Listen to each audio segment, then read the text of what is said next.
Hello and welcome to today's video. So this time we'll be going through some of the very earliest vintage Penguin paperbacks that I picked up in a crime collection. And we got all the main crime books. We've got lots and lots of rare books to go through. We're just going to keep going until we've done about an hour's worth of content. So I'm not sure how long it's going to take. Some of these I suspect are going to need quite a bit of work, but we'll see how we get on. So without further ado, sit back, relax, and let's get to it.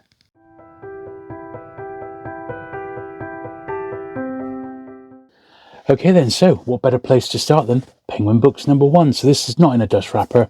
It is, however, the original book, which is great. I believe this is a first print. Most of the books we're going to see here today, I'd say 99.9% are first prints, but I believe there are a couple that are reprints.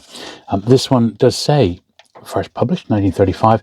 However, it's actually one of the later ones because it's got the little accent on Andre. And also it does correctly state A Farewell to Arms, not A Farewell to Arms. So there are different versions of the first printing of Ariel. I've actually done a video just on Ariel over on my other channel. But apart from it being a little bit loose, there's no actual marks in it at all. I'm quite pleased with that one. And what we're going to do, rather than clean these en masse, as it were, I'm going to clean them as we go along. Unless we get some real thin ones which might benefit from being done individually. Can't do these outside today, the weather's not that great, but at the same time I've got plenty of people looking to buy these books, so I want to get them cleaned as best I can, then compared against the copies that are in my collection already. This is a bit of a sandy top on this one.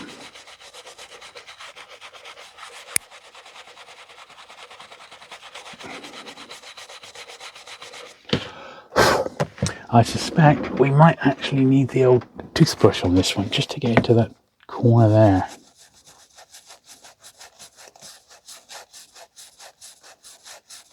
This was a particularly dusty topped one.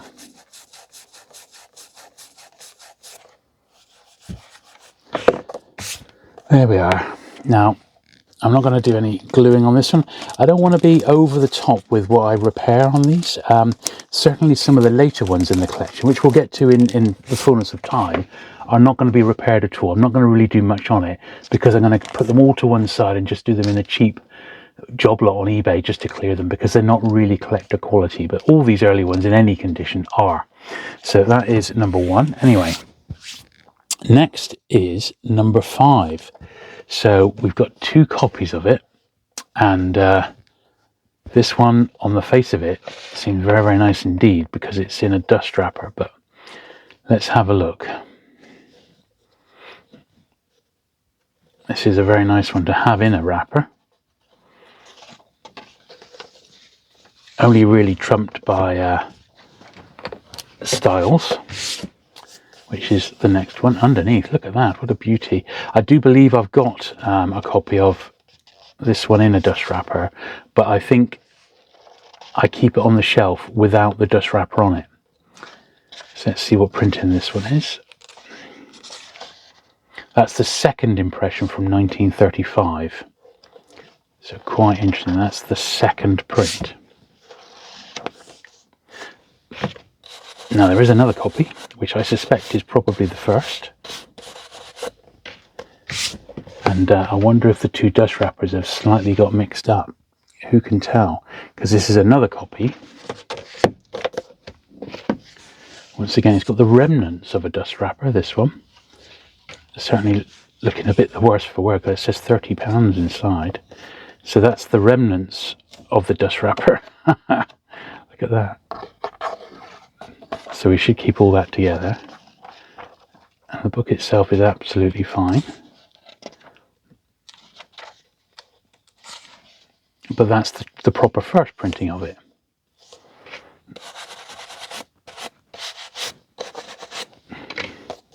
Now, as we saw, it's got £30 inside, so we're going to get rid of that. That's probably what the original owner paid for it. The owner's sadly passed away now, but he was very much into his penguin crime. There we are. So we've got 2 copies of the book. and the slightly thinner one is the first. That one that's been read is the second. But apart from that, how do they compare on the backs? To me, they look the same.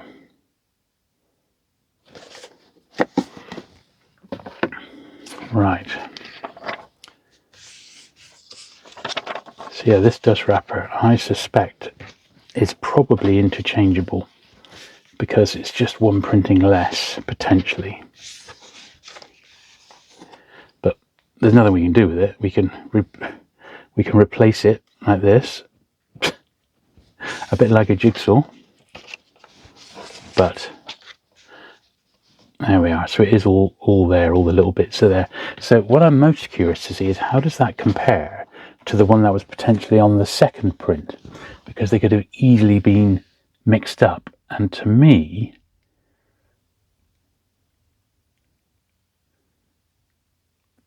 that looks the same. The only difference I can see is that the side of the flaps are lesser on the top one. That's the only thing I can see that's changed on it.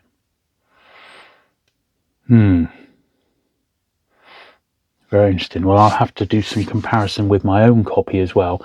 As I said, I've got one, but without the dust wrapper on. And we'll see which one fits which, really, you know. But this is the one that went on the second print. So we'll put the original ones together. So we've got the correct ones with the correct book. Because the last thing we want to do is muck that up.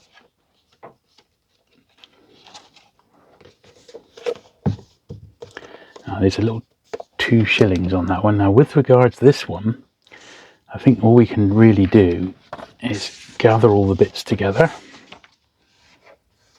So it's all there. Someone might want to reconstruct that or put it in some sort of sleeve. So at least it could actually go on the book, possibly. But I think the best thing we can do with that is just pop it with this book probably on top is the best plan. And we'll carefully pop it on top of that one. Once I've taken this 2 shillings off the front. And I think we're going to leave it at that.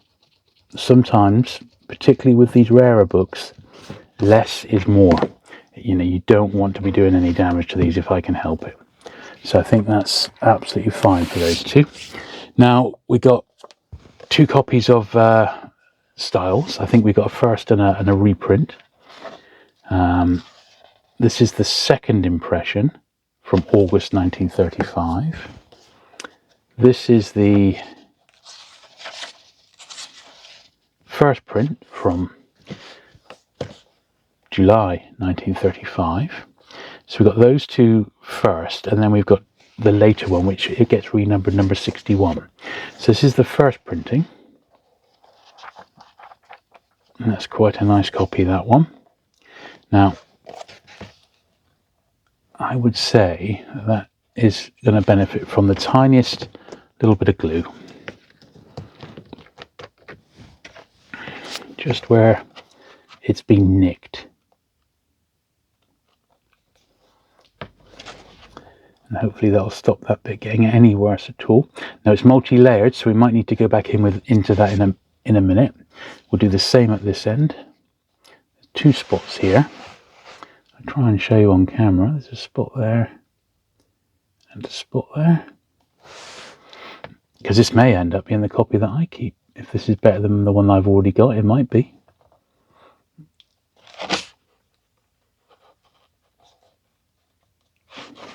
Okay. Now, as I said, this bottom bit here is multi-layered. So we've got one bit pushed down. Now we need to do the same again with the next bit.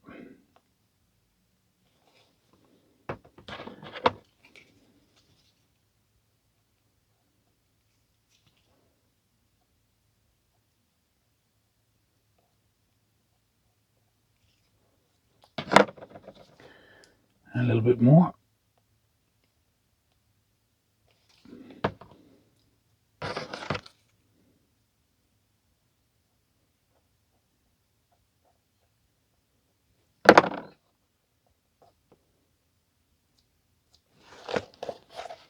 Now this glue, when it dries completely clear because it's proper bookbinder's glue.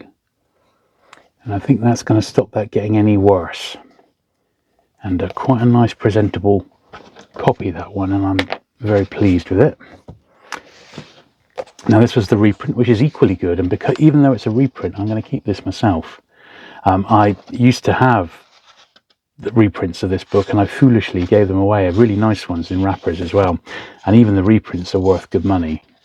And I will be keeping this second printing of this particular one, and that seems absolutely fine. The second, so it's the first and the second, neither of them sadly in a dust wrapper, but both actually quite clean copies, those.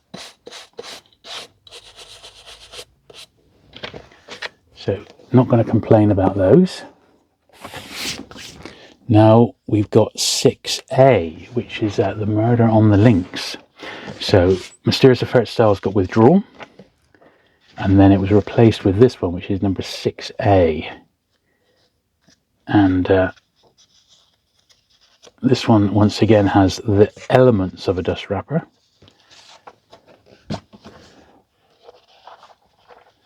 Oh.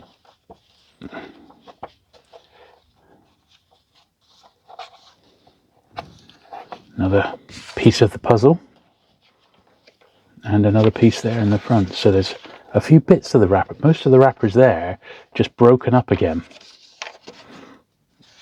There we are. So it's the first, 1936. Unfortunately, where it's missing down the bottom there, that said 6A. 6A. And it has sadly vanished.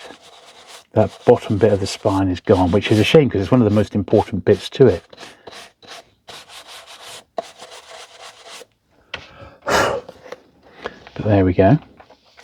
Right, so once again we need to just round up all these pieces of the dust wrapper.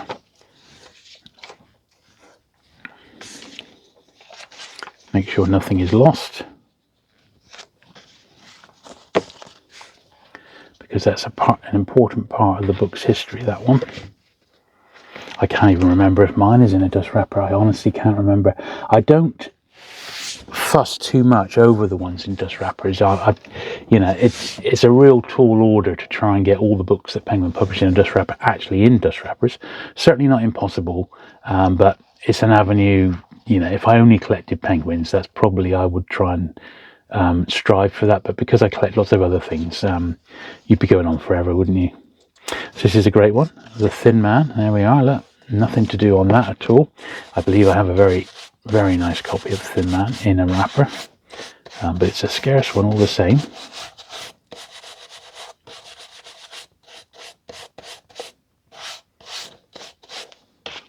So that's absolutely fine. Mr. Fortune Please. This one's also in a very tatty wrapper.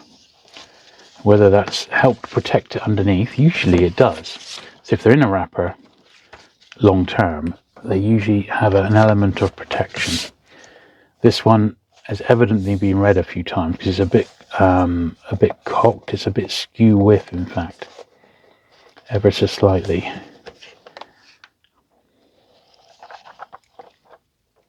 Someone's read it without not too much care and attention.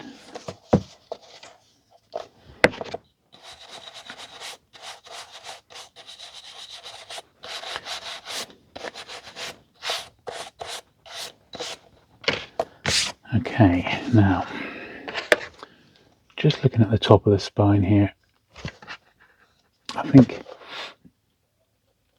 a tiny little bit of glue in there is not going to go amiss at all.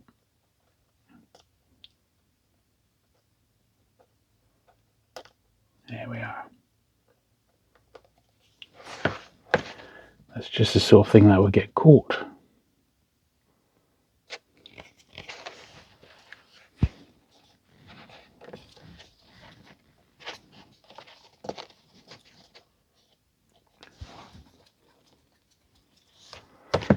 That should be fine.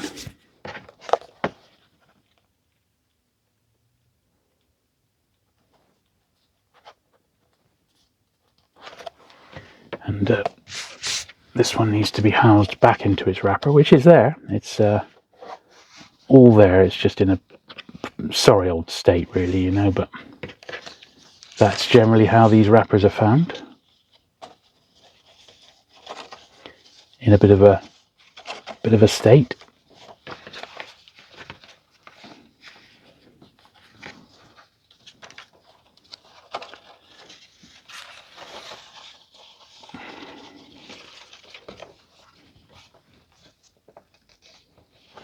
Yeah, it doesn't even want to wrap around the book very well.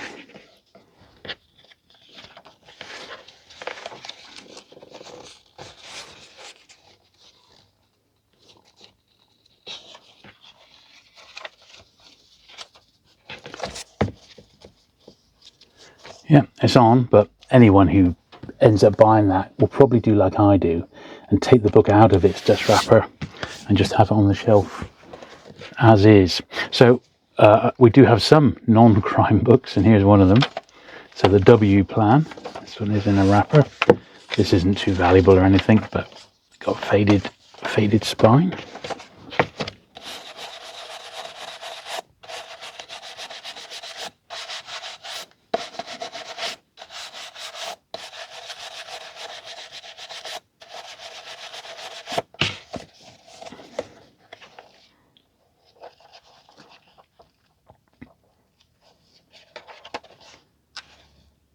Yeah, there we are. So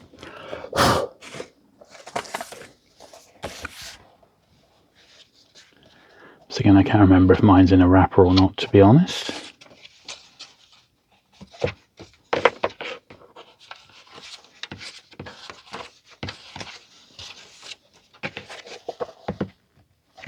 So a little bit grubby, but it is at least a first for number 50, that was.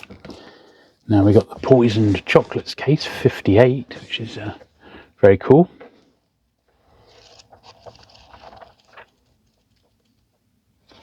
Been through the wars a little bit, this one, 1936 first.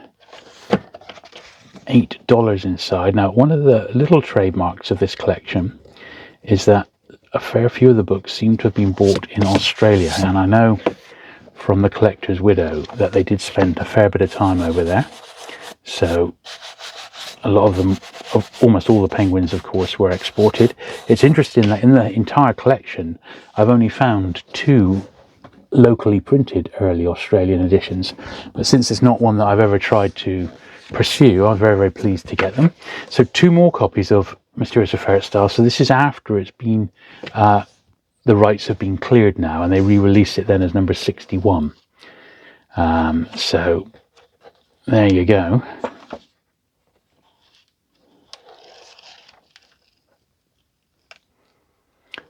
So this is the first published in Penguin 1935, then reprinted 1, 2, 3. So this is the 4th printing, which I believe is the correct printing for number 61. So the 4th is the first time number 61 is used as a number on this one. So you do end up, if you're a collector and you want to get every number, you end up with 2 copies of Styles.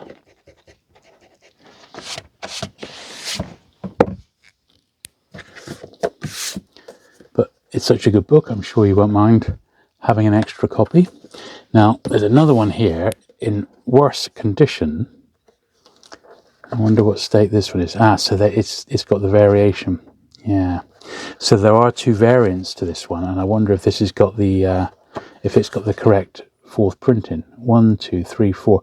This is the August 36 printing. So I'm going to need to do a little bit of research here, because one version of these it says the end, and another version of these doesn't have the end, so it is a little variation of number 61. So I will need to do a little bit of research on that to see which one's which, but the fact that we got one of the variations is quite nice, and I probably will keep one of these. I've got one already, but I'll probably keep one of these with the variation, just for the sake of completeness, although it is very, very rough. But yeah, it will do until a better one should come along. Maybe one day. You never know. Quite nice to have 4 copies of Styles in one hit. Right, The Missing Moneylender 62. This one's a little bit tired, unfortunately. In fact, look at that. It's just about to get detached. There we go. That can be re-glued in a minute. What's all this in the back? It's already had amateur restoration in there. Looks like it's complete, but it's a bit of a poor soul, I'm afraid, this one. But it will definitely sell. Someone will have it if it's cheap and cheerful. Is it still a first printing? Yeah, it's still the first print. But it is very rough indeed. It's going to need to be re-glued. I think it's quite a scarce book, this as well. A little anti-Semitic, from what I hear.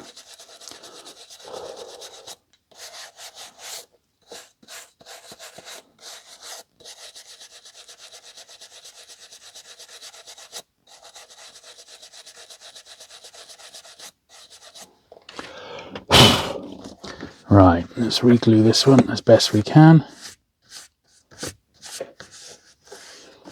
Just to keep it in one place.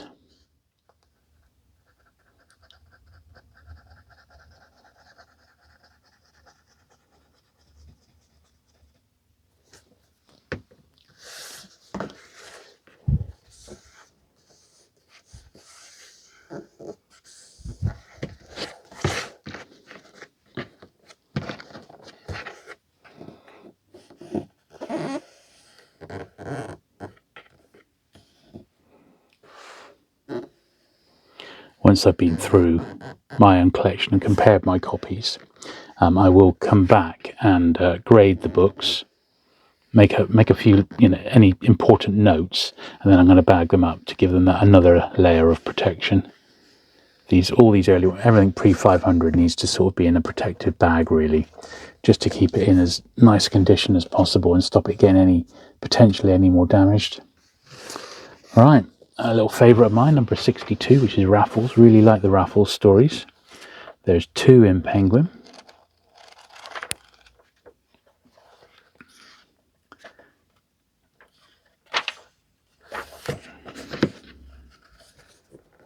Little pencil inside.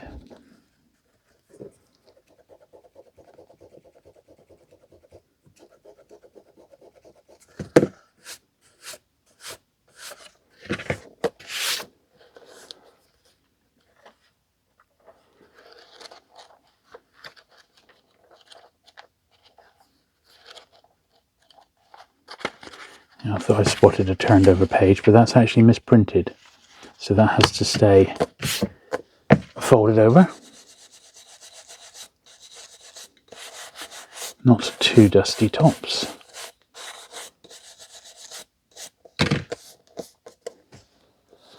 Okay. The 4 Just Men.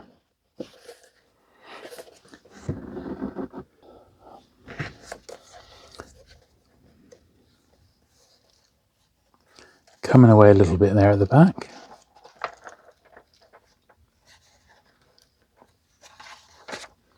Front's okay. And a little bit on the spine, so let's brush it first.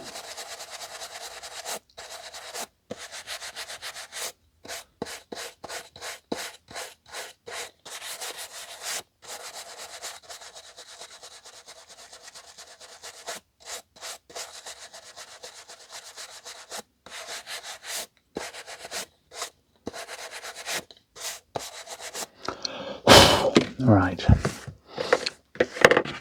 so it's coming away at the back first, wasn't it? So I think that's probably worth doing first of all. Let's put some glue in there.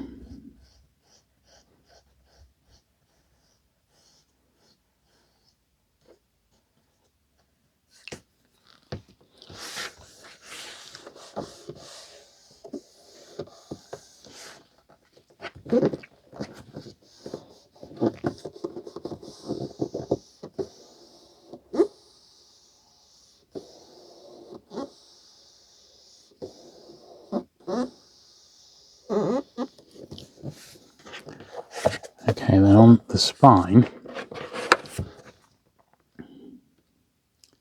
it's in there. where we need to put another little blob.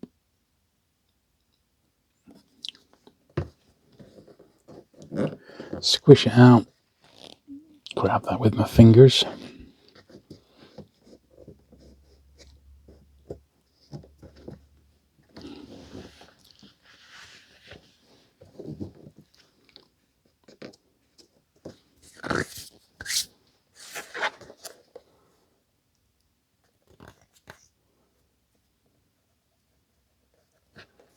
There we are. I think that's as good as we're going to be able to get that particular one, which is absolutely fine.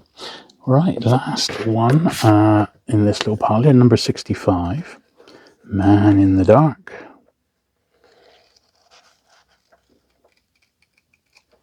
Yeah, it's a pretty nice copy of that one.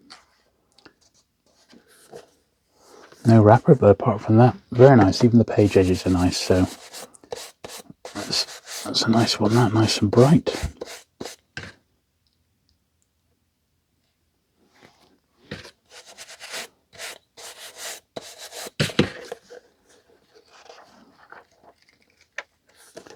Yeah, that's lovely. Excellent.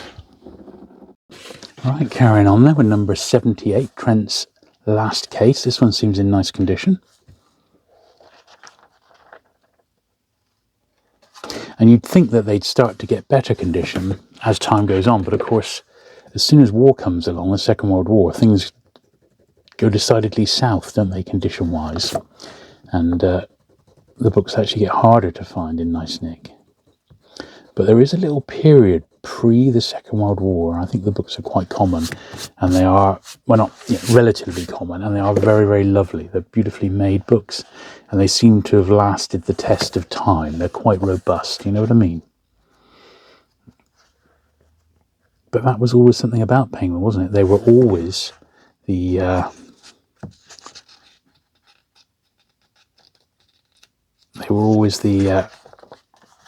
striving, see that's miscut as well, they were always striving to have the best looking books that you could possibly buy, and I think that really, really shows. That was a very nice one indeed. So number 79, The Rasp, and this has got quite a worn little spine there. And this is another one that appears to be coming away from the spine. It may have been re-glued historically. Let's just do the edges a minute.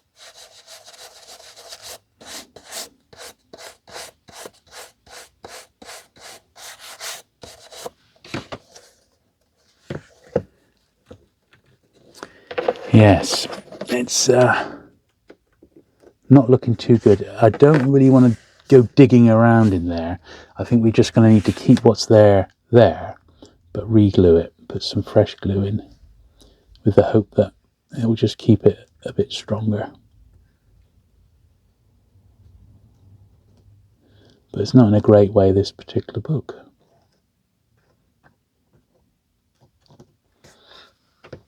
But it is all there, and on the outside it's not too bad a looking copy.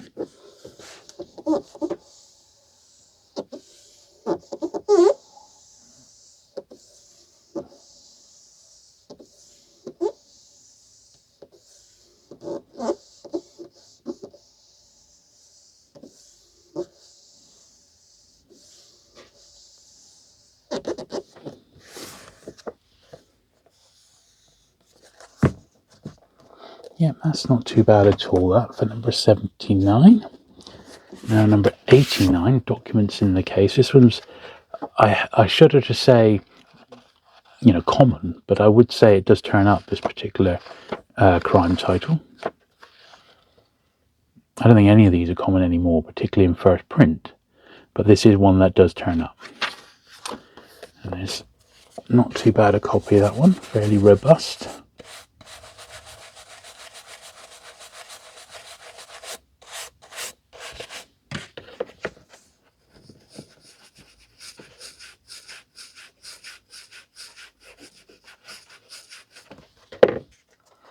There's just a tiny bit of wear at the top there.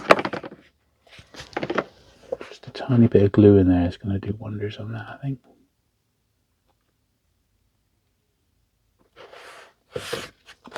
going to squish out, but it's going to keep it tight.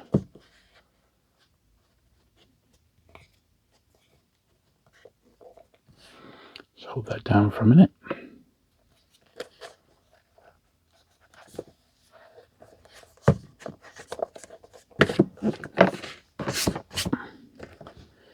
Yeah, I think that's absolutely fine.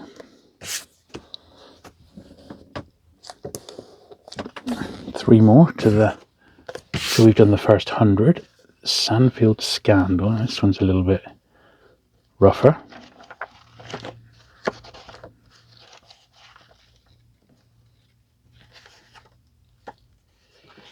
Yeah, he's coming away there.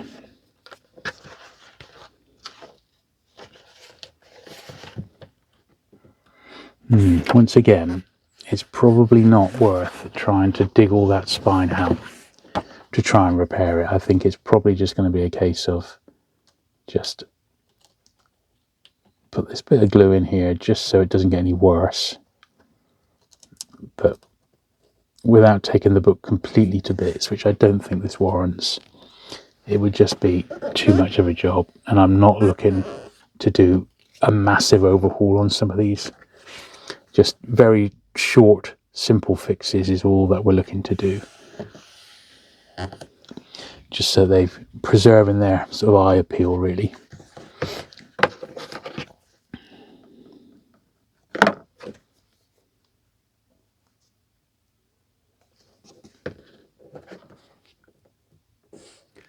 Holding that in place now for a sec.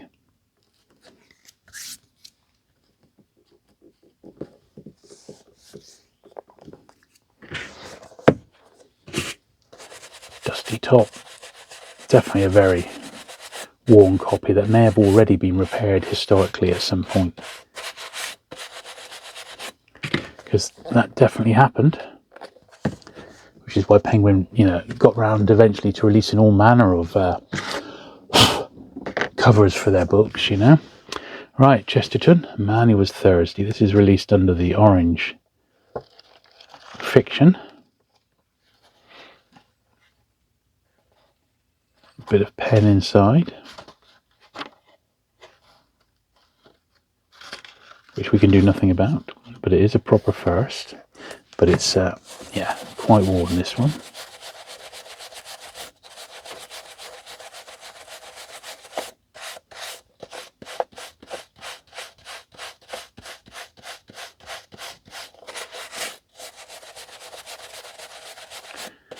Got lots of dust off it, which is good.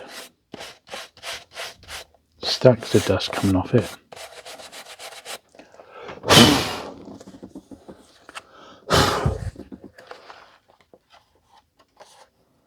But spine wise, once again, I suspect that's probably been re-glued at some point. Just that little bit at the bottom there, I think could use an extra little wedge.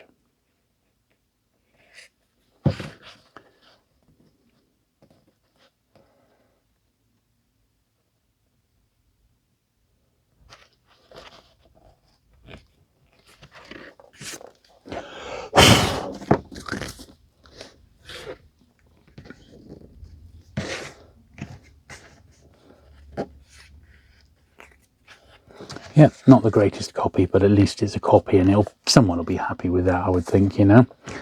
And then the last one we've got for the first 100 is number 98, The Murders in Parade Street, John Road. This one seems quite a presentable copy on the first look at it. Yeah, I'd say that's very nice. All the books we've just seen would have come with dust wrappers at some point.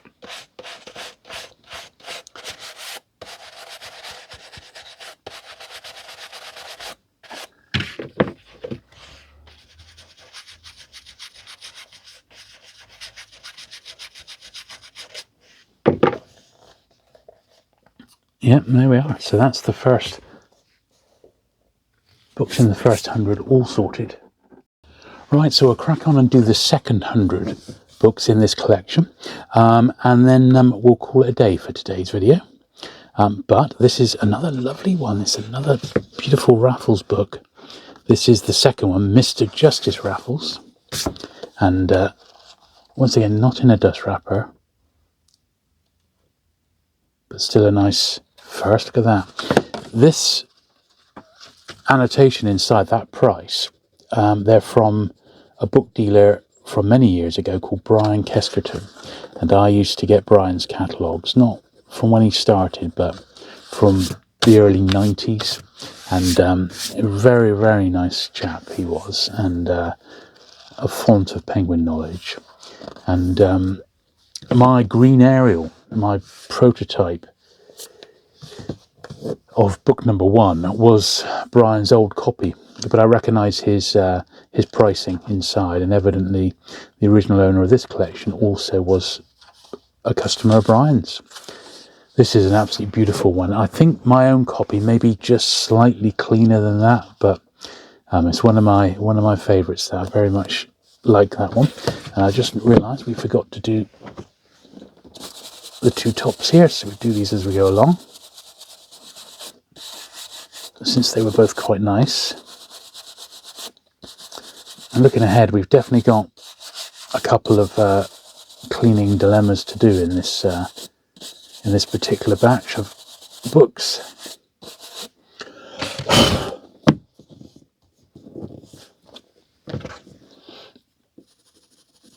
Baskervilles was slightly dustier than the other one.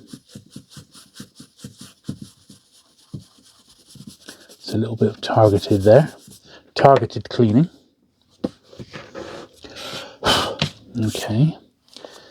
John Dixon Carr.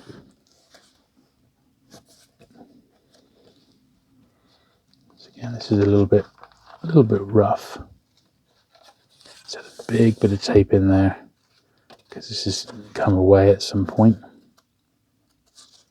Yeah, look, there's been a page out. So it's had some tape in which has been removed. So not the greatest of copies, you could say. That's going to be cheap and cheerful. It'll be a filler for somebody, because it is a first after all, you know. So somebody might want it.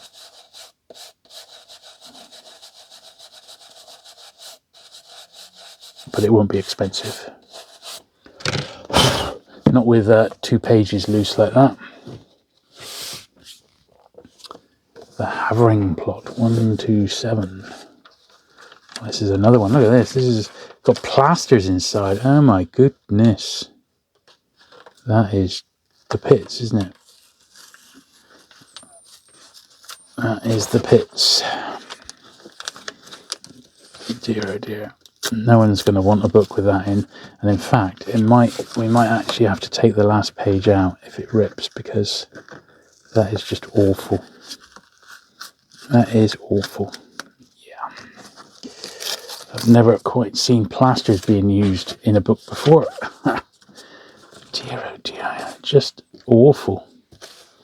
But as long as the book is presentable, that's all that really matters ultimately, isn't it? Come on, let's get this bit of paper out.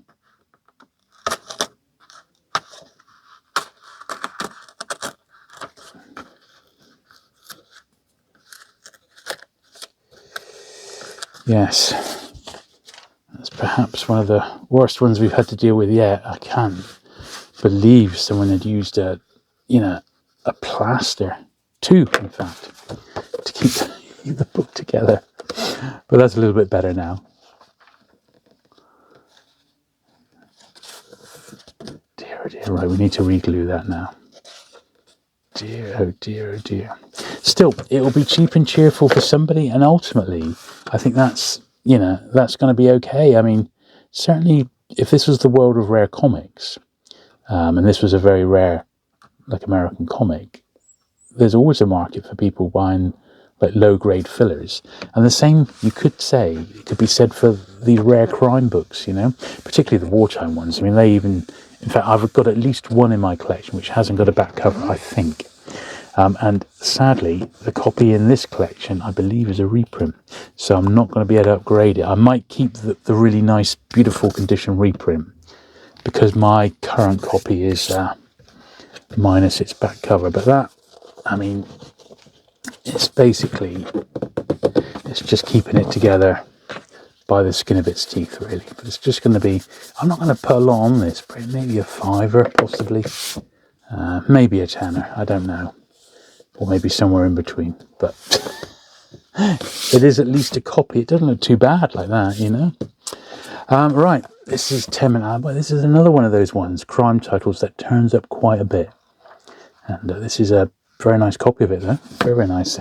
Come from Brian Kesterton again. Once again, we recognise his writing inside. And that's probably why this is such a nice book. I'm not saying that everything Brian sold was pristine, but this is one of the more common pre-war crime titles, and this one's in nice nick, so how that compares to my own one, I mean, it is absolutely beautiful, so hopefully that's an upgrade for me. Although I seem to remember I've got a copy of that one in wrapper, so maybe not. This is another pretty nice one. Death at Swailing Court.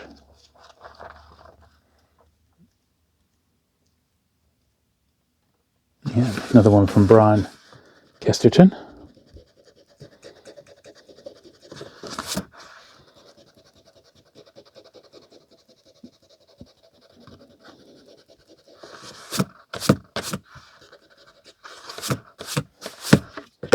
Yeah, beautiful copy, that one.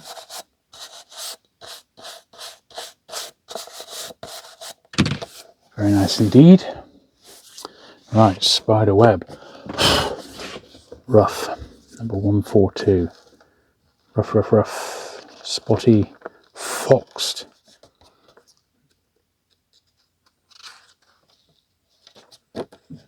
Well, it's a first. But it's a first that's seen better days, shall we say.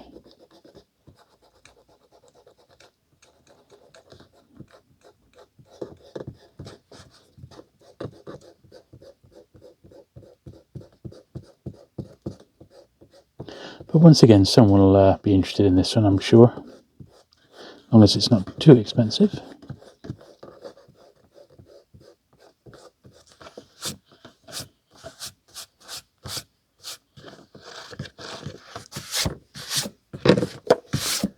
But it is a little on the grubby side, I'll agree with that. Don't know if there's much we can do down here, but we'll try. We'll squeeze some in. It's a bit debris filled, but it might help stick it together, or keep it together rather.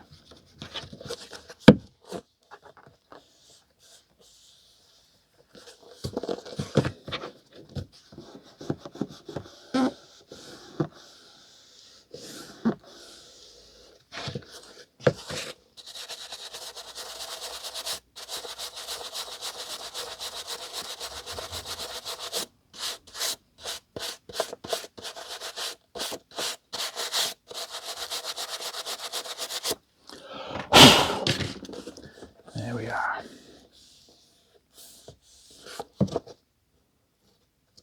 Yeah, not great, but we've seen worse, shall we say, you know? Bit of old glue coming out there, it's awful. Yeah, so missing the top of the spine. But it's a copy. Now, Paradigm case, one of these I need is on my upgrade list. So neither of them sadly are in dust wrapper, but hopefully the one I need is in pretty nice shape. So this one is not great. It's got the little bit at the top here, and then just a little bit there.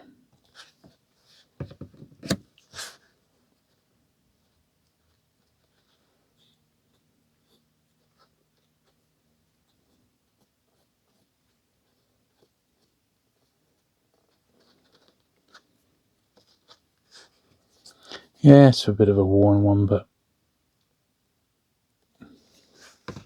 what can you do, eh? I don't know, as I say, I can't remember if it's number 1 or 2 of mine that needs a bit of a tidy up. I'm hoping it's number 2, because looking at that ahead there, number 2 seems to be, on the face of it, slightly better conditions. Let's see. It's got a better spine on it.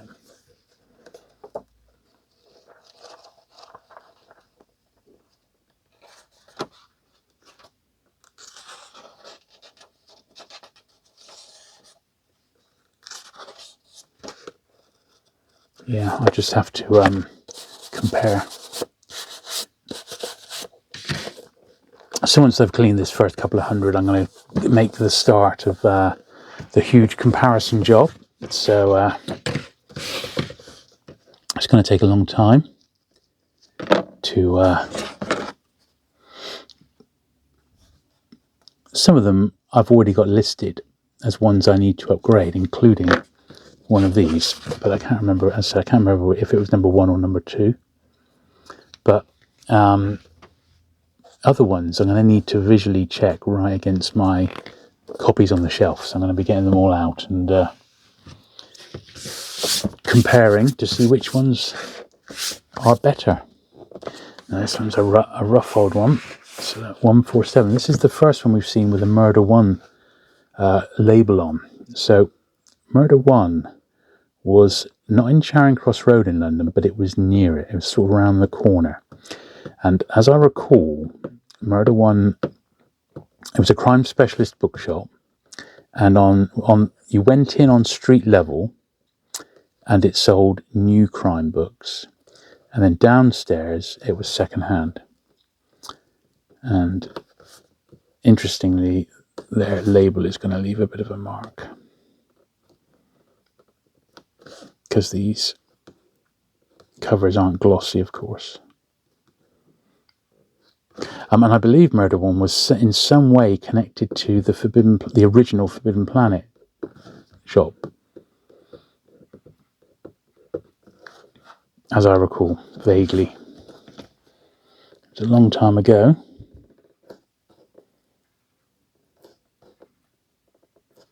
Now, obviously I've been sorting this collection out, and I've seen quite a few books with Murder 1 stickers on, so this is something to bear in mind. But I do also remember talking to prominent collector Joe Pearson many years ago, before Penguins were fetching the sort of money that they do nowadays, and being really surprised when he said to me that Murder 1 in London would pay £1 for any old early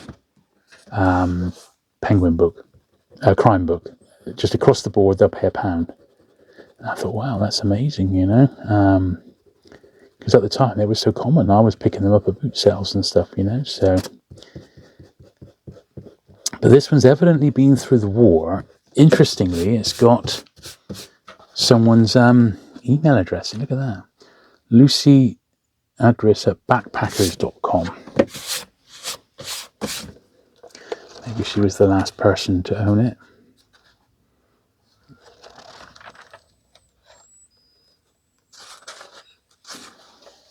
But it is a first. Yes, it's rough as anything, but it is actually a first print. And not a massive amount we can do beyond what we've done here. We'll just glue this little bit down.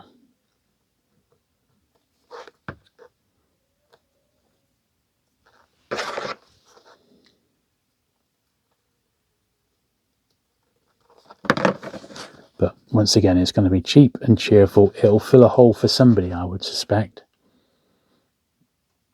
Even if it's just to read, you know, because not all these books are still in print. Ones like The Missing Moneylender, I think, is actually a really difficult book to track down in any printing at all.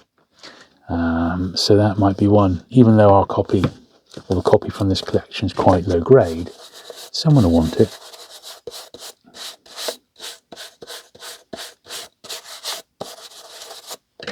I would imagine. But yeah, so that was one of the rough ones we had to do. Next, one of my favourites, The Invisible Man. I do love this book. I've got a few printings of it in my collection, but I have got the first, and that's what this one is. It's not bad. It would have come with a dust wrapper, but it's quite badly foxed. It's not one of the expensive ones. It's quite common, I believe, this one. Well, relatively common, I should say. Not quite common, but relatively common. Enter a murderer. Right.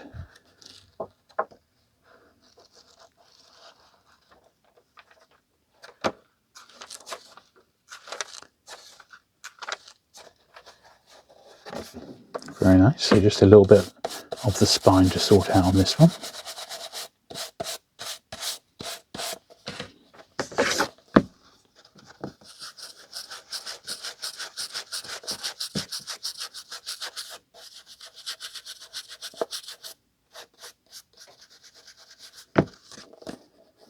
Okay. So, no, I think that's okay. It is this end which is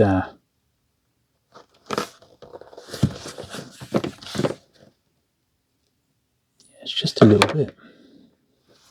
Just a tiny drop is required just to put that back in place. That should be enough, really. See, it's layered again, so we need to do another drop in there. Because there's 2 ply, as they say. There we are. So it's a little bit sun faded, the spine, but generally speaking, quite a nice sort of presentable copy of a rare one. That certainly, she's a collectible author.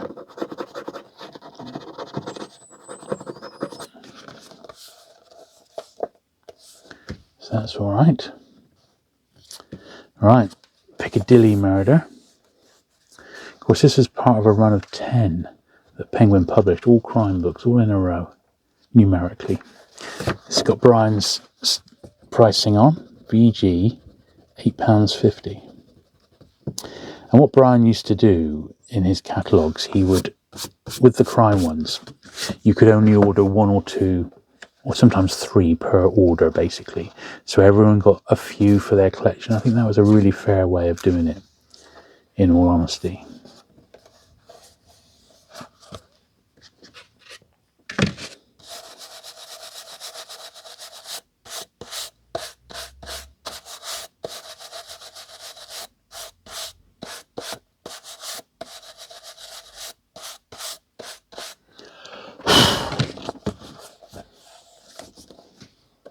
That's lovely. Right, another John Road. House on Tollard Ridge.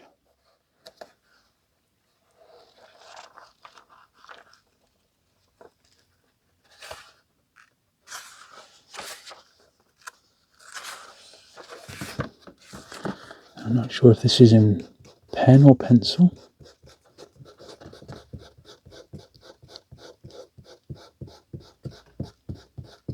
It was in a very light coloured pencil, which we cannot sadly get off.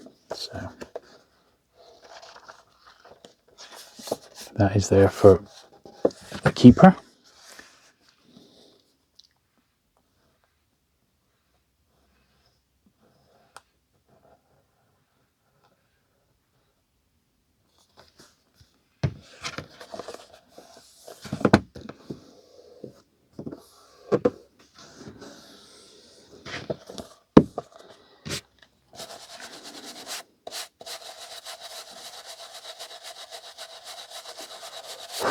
Lots of dust off that one.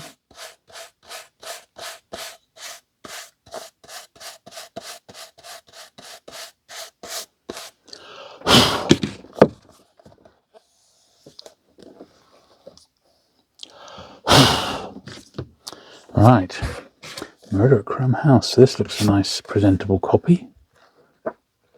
This one was probably in a wrapper up until, you know, the current owner got hold of them, the previous owner. It's a Brian Kesterton, so it's probably come from a collector.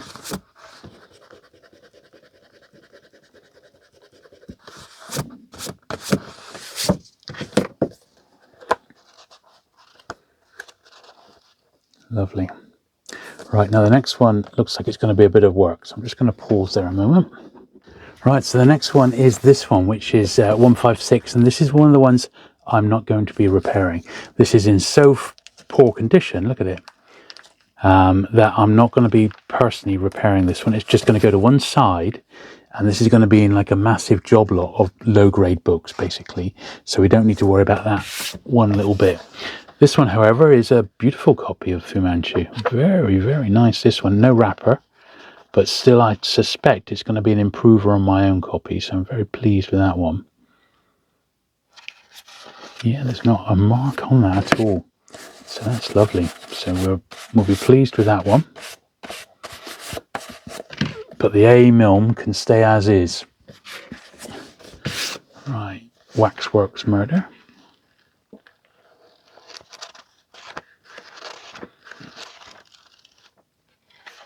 Yeah, in the later books, there's plenty which are which aren't in collectible condition. I just don't want to be carting them around, so I'm just going to lump them all together once I've been through the collection and put them in a nice big job lot on eBay for someone who just wants the books to read, more than anything else. But they aren't really collectible enough condition to sell on to other collectors. But that's nice. Waxworks Murder. It's all about the quality, isn't it? Another nice one here, Dangerfield Talisman.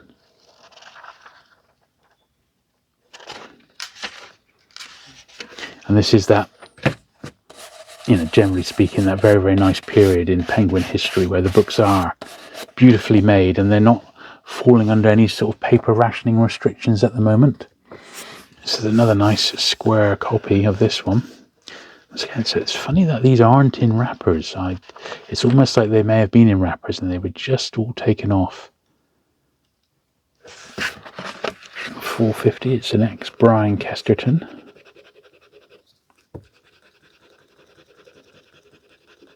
For a long time he was the leading Penguin dealer in the UK. A chap called Tim Graham took over that mantle, but he has just retired. He's no longer going to be a book dealer. He's done it for 25 years pretty much, and he said he's not going to be doing any more catalogues, so maybe it's just going to be me left.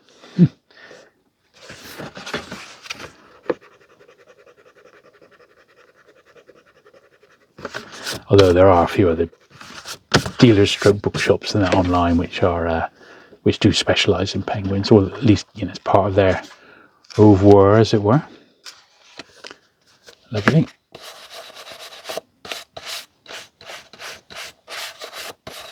I can't remember if we actually did those other two brush wise. I don't think we did.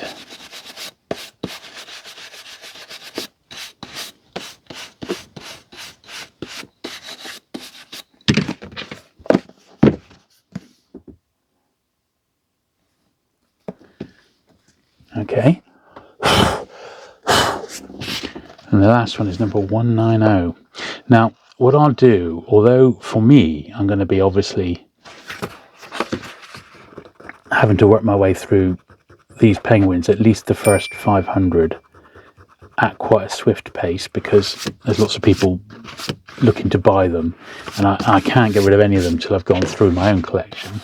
I will not put out just a constant stream of penguin videos every week after week after week. I will continue to mix it up. So we've got a third folio video which is filmed but not edited. We've got the final one looking at the Guild books coming up, and of course we're going to have lots of these coming up as well. Also my Hutchinson Services edition. So we've got a few more series on the way, which will be sort of running concurrently with this lot. Anyway, that's it for today. So I hope you've enjoyed that. It's been a little over an hour's worth of book cleaning action. We shall be back again with more of this very, very soon. Thanks very much for watching today. If you've not already subscribed, do please hit that subscribe button, and I'll see you again very soon. Bye.